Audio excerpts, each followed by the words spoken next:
Dans cette capsule, je vais faire quelques exemples sur la mise en évidence simple. Dans mon premier exemple, j'ai une expression algébrique comprenant trois monombres. A exposant 5 plus A exposant 4 plus A exposant 2. Je vois que mes bases sont identiques. Ma base est représentée par A et mon exposant le plus petit est 2. Donc je peux au maximum sortir un A carré. Maintenant, qu'est-ce que je mets dans ma prochaine parenthèse? Je dois faire A exposant 2 multiplié par quelque chose qui va donner A exposant 5. Donc, ce que je peux faire, c'est A exposant 5 divisé par A exposant 2. Cela va donner A exposant 3.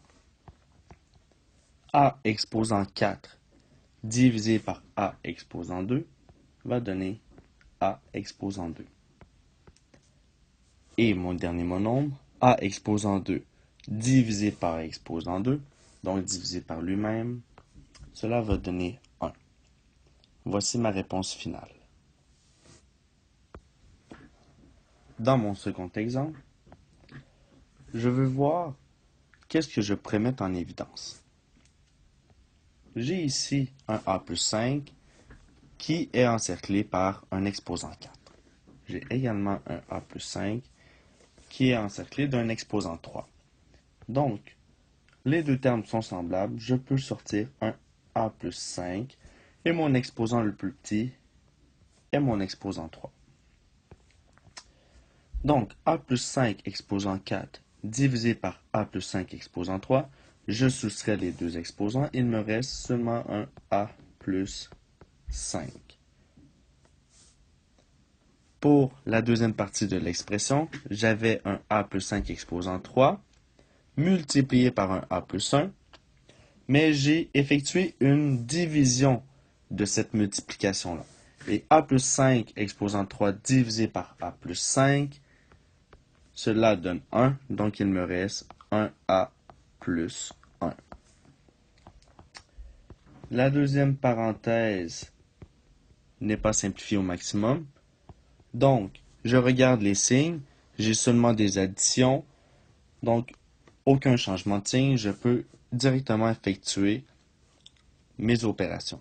A plus A donne 2A, 5 plus 1 donne 6. Dans la dernière parenthèse, 6 se divise par 2, 2A se divise par 2, donc ce n'est pas ma réponse finale, je peux effectuer une dernière mise en évidence. Je vais sortir de ma dernière parenthèse un 2.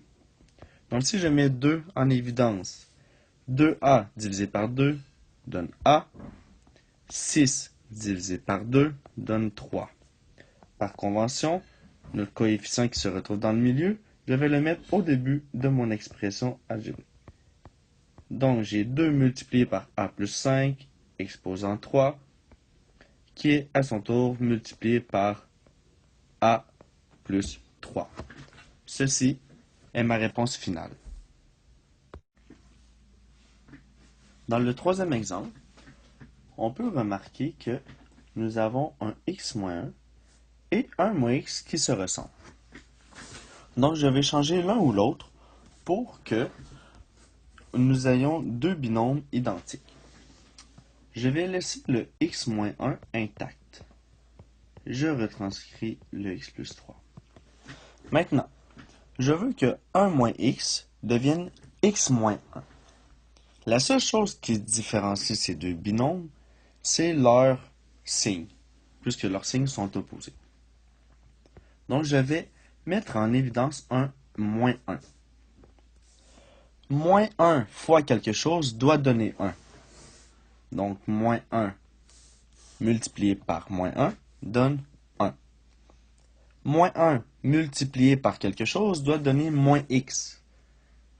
Moins 1 multiplié par x va donner moins x.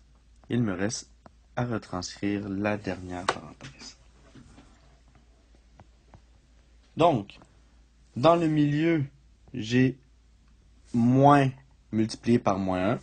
Donc, moins moins va donner un plus. X moins 1 multiplié par x plus 3 plus 1 fois quelque chose, donc c'est lui-même. On n'est pas obligé de remettre le 1. Donc j'ai ici moins 1 plus x. Par convention, on met les variables en premier, donc x moins 1 multiplié par x moins 2. Maintenant, je peux faire ma mise en évidence. J'ai mon x moins 1 que je mets en évidence. Ici, x moins 1 fois quelque chose doit donner x moins 1 fois x plus 3. Donc, il me reste x plus 3. De la même manière, x moins 1 multiplié par quelque chose doit donner x moins 1 multiplié par x moins 2. Donc, il me reste x moins 2. Dans la grosse parenthèse, j'ai un x plus 3 plus x moins 2. Donc, aucun signe doit être intégré dans une parenthèse, doit être développé dans la parenthèse. Donc, les petites parenthèses sont inutiles. J'ai x moins 1 multiplié par, dans la grande parenthèse, j'ai x plus x, ce qui donne 2x. 3 plus moins 2, c'est comme si c'était 3 moins 2, il reste 1. Et c'est ma réponse finale. Dans le dernier exemple, j'ai un x plus 2 qui se répète 3 fois. Donc, je vais mettre en évidence mon x plus 2. Dans la première multiplication à gauche, j'ai un x plus 2 qui se répète 2 fois. J'en ai enlevé 1, donc il m'en reste 1. Et le x moins 1, je n'y ai pas touché. Plus, dans la multiplication du milieu, j'avais un x plus 2 multiplié par x plus 1. J'ai mis en évidence un x plus 2, donc il me reste x plus 1. À la fin, j'ai un x plus 2 que j'ai mis en évidence. Donc, c'est comme si j'avais divisé x plus 2 par x plus 2. Il me reste 1. Ma première parenthèse que j'ai mis en évidence, le x plus 2 reste là. À l'intérieur, je peux simplifier un petit peu. J'ai mon x ici que je peux distribuer dans ma seconde parenthèse. Donc, x multiplié par x, ça donne x2. X multiplié par moins x. Je fais la même chose avec le 2. 2 multiplié par x, ça donne plus 2x. 2 multiplié par moins 2. Le binôme du centre x plus 1 est entouré de plus, donc c'est seulement des additions. Les signes ne changent pas, je retranscris x plus 1 et le 1 à la fin n'est pas à vérité. Il me reste seulement à rassembler les termes semblables. Donc, x exposant 2 se retrouve seulement une fois, donc je le retranscris. Moins x plus 2x plus x. Donc, j'ai 2x plus x, ça fait 3x. Moins x, il me reste 2x. Et j'ai moins 2, 1 et 1. Donc, 1 plus 1, 2. 2 moins 2, ça donne 0.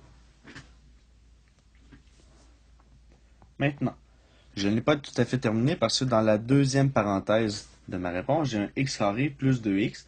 Donc, je peux encore mettre un x en évidence. J'ai x plus 2. Je mets un x en évidence. X au carré divisé par x, il me reste x. 2x divisé par x, il me reste 2. Par convention, je mets ici le x en premier. X plus 2 multiplié par x plus 2. Et x plus 2, le binôme se retrouve 2 fois. Donc, c'est comme si j'avais x plus 2 au carré. Ceci est ma réponse finale.